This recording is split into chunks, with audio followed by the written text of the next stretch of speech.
Hi guys, welcome back to the channel. I'm Al and I'm in my board game era.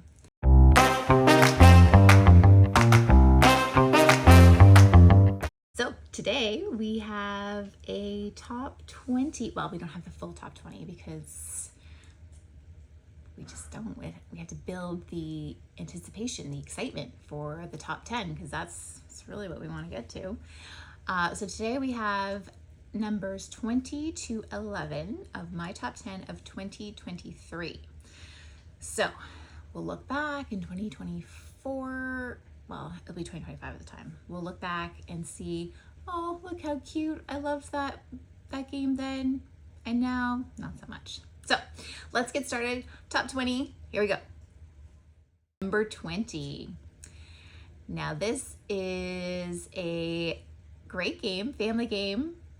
It is a racing game, and it is one of our first racing games that we picked up, and this is Downforce. Now Downforce is a game where you are race car drivers and you go around this large map and you're moving your little cars based on the color of cards that you play.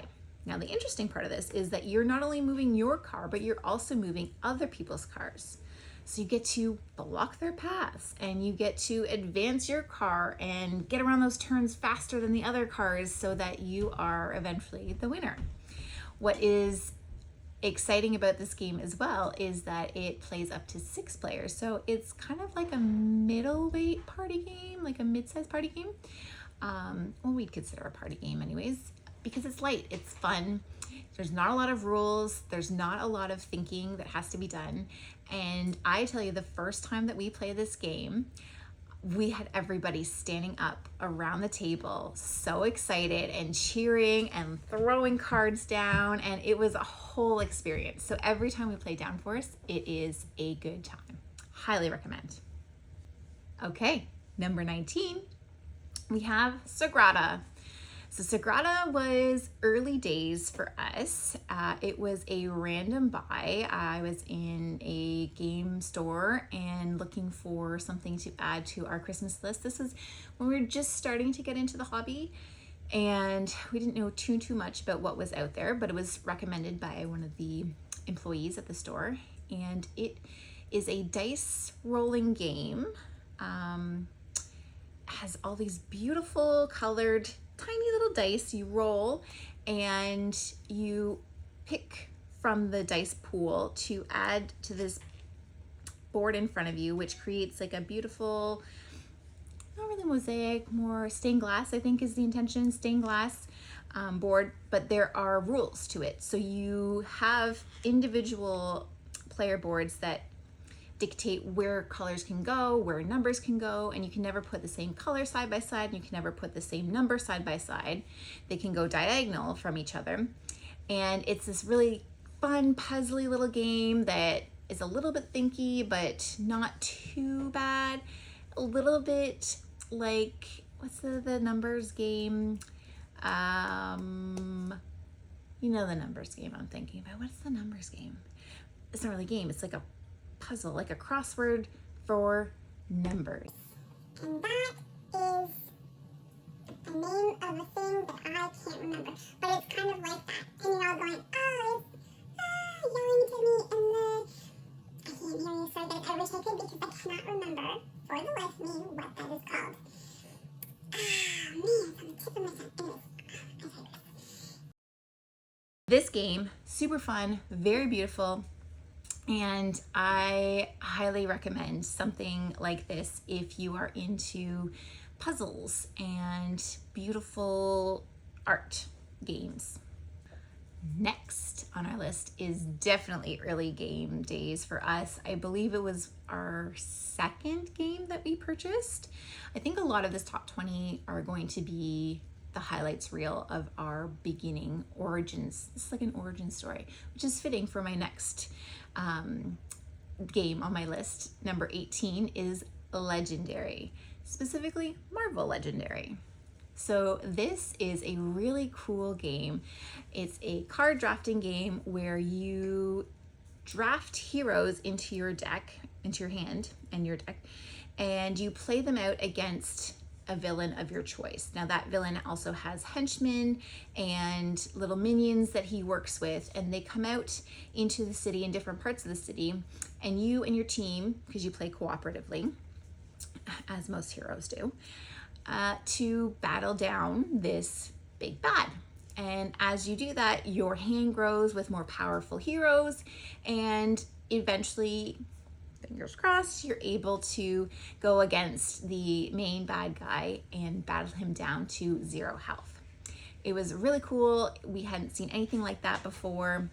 Mind you, we hadn't seen much before, but we were just blown away by this game in that it was not a typical board game. It was something new to us, and it had some of our favorite characters that we were used to seeing in movies, so we got to play as those characters in this board game. It was really cool, really fun, something that you can build onto. There's lots of expansions to this.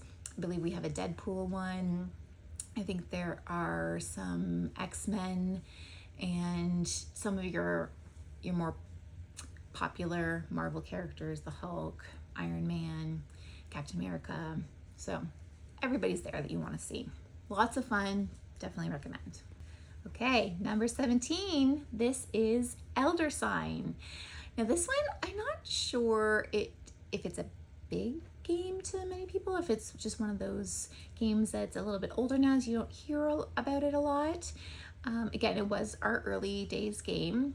It is based in that Cthulhu world, and it is a dice rolling game of sorts. You draft out cards and it creates a tableau of places you need to go to solve little mysteries by rolling the dice to get the same symbols on your dice as on the cards. If you're able to do that, you get a little bonus, and you're building up credits towards bringing out the big bad. So there are a handful of bad guys in this game deck, and you pick one to play out for your game time.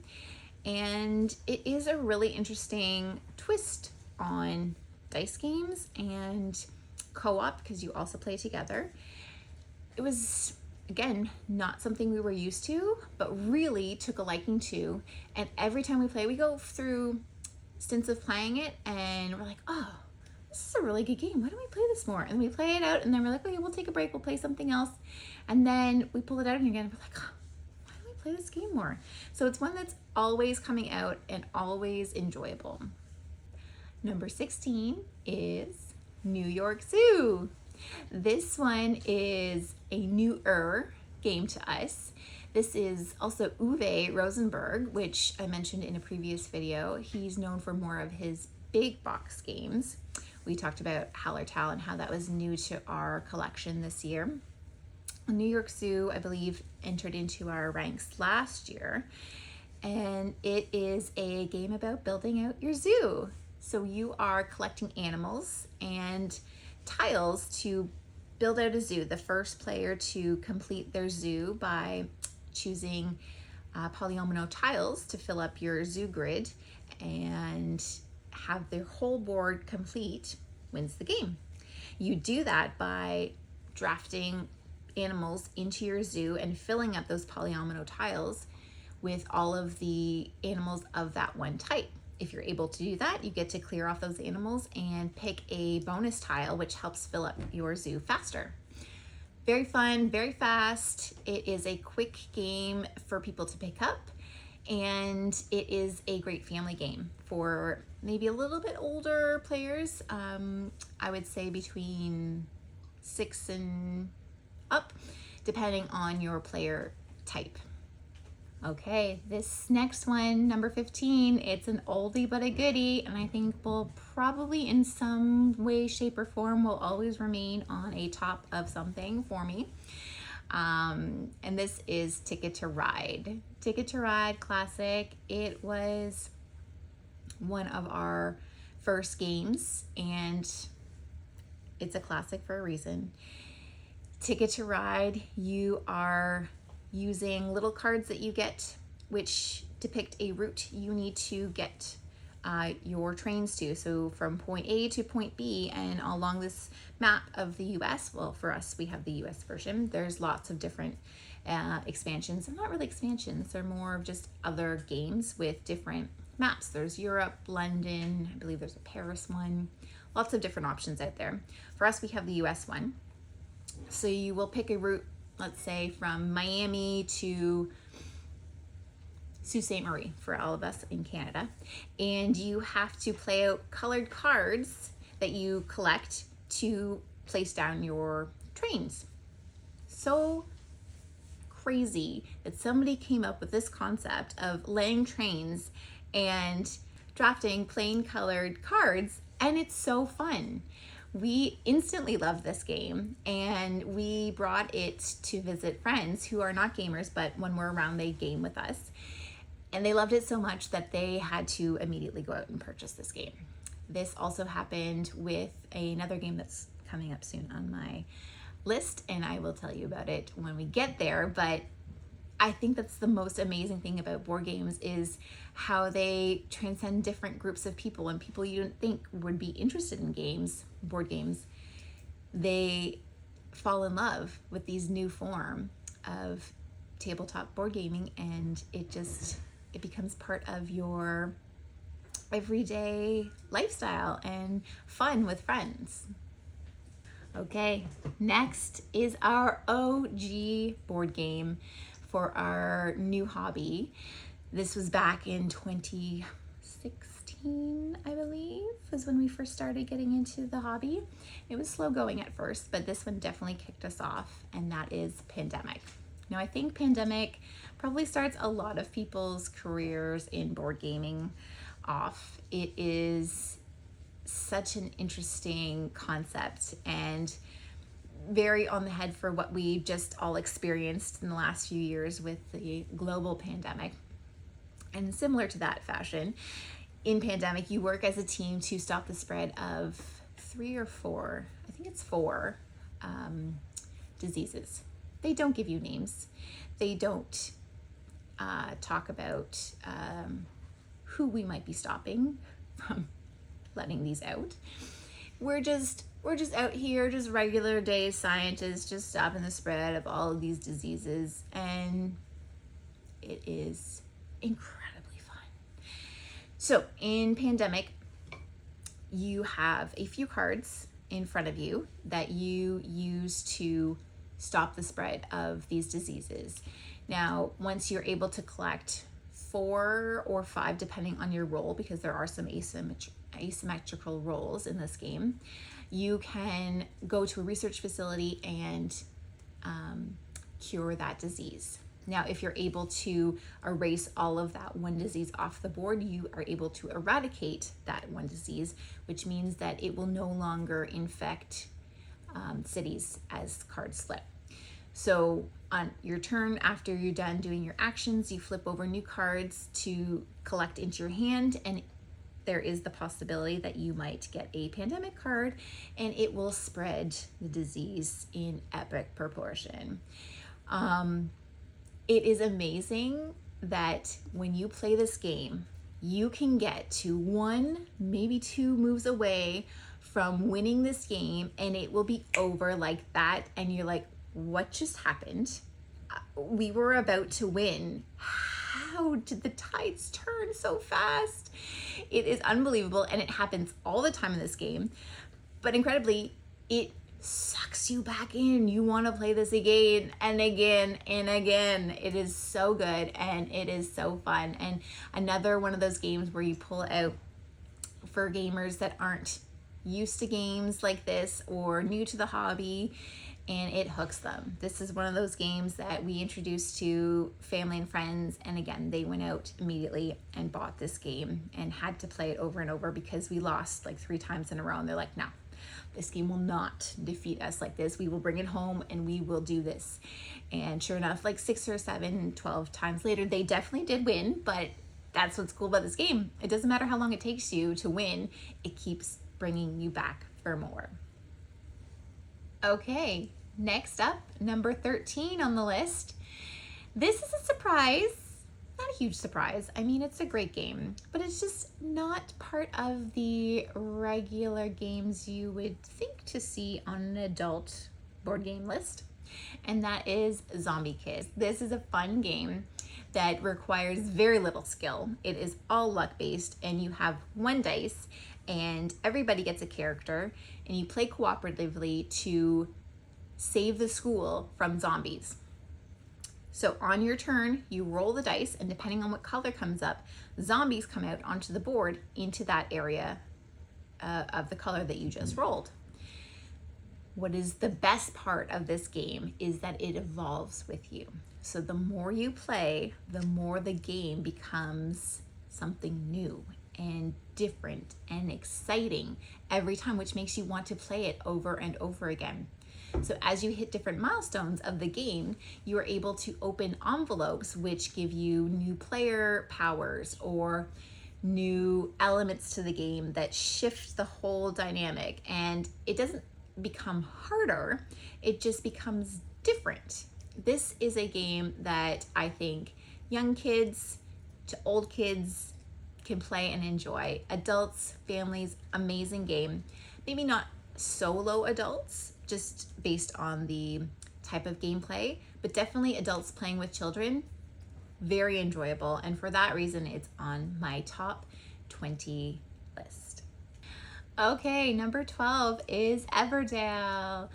Oh, I love this game so much. It's so cute. It's so sweet and cozy, and there's all these adorable little critters. You just want to curl up next to them in the Ever Tree and prepare for the next season, which is essentially what your role is in this game, where you build out a tableau of cards from your hand, which involves playing out different animals and different locations to your own player tableau. And you do that by collecting resources, sending out workers to collect those resources, and bringing them back to build different buildings, locations, and collecting enough resources to play out your animals into your little village that you're creating. It is incredibly well produced. The stack of cards that comes with this game is shocking. It was one of our first large production games where you look at the components and you're like, oh my gosh, this is a board game? Like, it looks like it's a toy. Like, there's this beautiful tree that has incredible table presence, and anybody who comes along to see this game, you're like, what is this? And the cute little berries, you just want to squish them, and you could totally pop them in. I would not recommend popping them in your mouth, but they look so real that you just want to like pop them in your mouth. Again, please don't do that. They are not edible, but they look so good. You could eat, you want to eat them. But again, please don't do that. It would make playing the game very difficult in the future, and also they don't actually taste very good. So anyways, okay, number 11 is Scythe. Now this game, I was not sure was going to be able to make it into the top 20, and that is only because we haven't played it that much. But I really like it, and I liked it from the moment I saw it being played on YouTube, and I knew we would like it. It's a lot. It's a big game. Do not recommend for beginners. Definitely build up to this. And maybe in typical me fashion, I introduced it a little bit earlier than maybe we were ready for, but I couldn't say no. This game is epic. You play out as a faction, I believe, and you kind of spread out and create little areas, territories that you own and that develop resources on them depending on the label of the hexagon tile that you occupy. And the goal of the game is to be the first to put out 6 of your conquest stars, which basically means you complete a task. So those tasks might involve collecting so many popularity points, or winning battles against the other player or players. We typically play 1v1. You can play this with larger player groups. I believe with different expansions you could possibly get up to 5 maybe 6, don't quote me. Not sure, don't have the expansions. But this is incredibly well produced as well. Lovely resources, little wooden pieces. There are upgraded components if you are into that. We don't have them yet, but it is definitely something on our list to consider buying for the future. My husband actually said to me the other day, he's like, maybe we should just buy like fancy buttons and make them into our coins for Scythe. And I was like, well, that's an interesting concept. Make it a little bit personal, and you can get lots of fancy buttons out there. And it would make it a little bit interesting, a little bit different for us to play Scythe and have like some chunky coins, button coins to play with. So something we might consider doing in the future. But what has turned the tides for Scythe, I think, to get it onto this list for us is we've played it recently quite a few times. And it has reinvigorated my love for this game. And it has actually made it onto my husband's top whatever list, because he was not sure about Scythe in the beginning. It's a lot of game, and it's a lot of time to dedicate to one game, because it does give you a lot of analysis paralysis at different times, and can have you scratching your head thinking, I'm not really sure where to start, what to do, how do I do the things I need to do. But in the end, once you get your little engine building with your resources coming in and you're able to move through the different objectives, it is like, okay, I've got this going, and then all of a sudden it's done. And you're like, I could have used like 12 more turns to do all the things I wanted to do. But that's what's cool about this game, is you don't see the end coming. And you better be preparing for it, because if you're not the last one to put out that star, it's a little depressing. You're like, oh, I just spent all that time. Not that you could still not win. It's just a little bit more satisfying if you're the one who ends it all with that last star. Very fun game. Highly recommend for a little bit more of an advanced player, but you'll get there. And I'm here to help you navigate through your journey and hopefully get you into your board game era. It's not Everdell. That is Elder Sign. La la la. And they're done with the week already. I mean, who can blame them? I also walk around like a mom zombie sometimes. Next on the list, number 12 is Everdell. No, that's not how you say it. Everdell.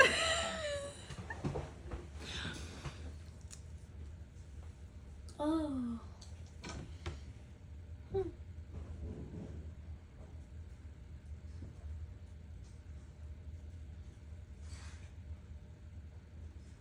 Blooper reel. Places in Everdell, which consists of shops and castles and swamps and different things that you would, typically find in a fantasy animal world. Okay. Third time's the charm. I guess. That's it. You should do anyways, that's the end of the video. And then do your outro. Anyways, that's the end of the video.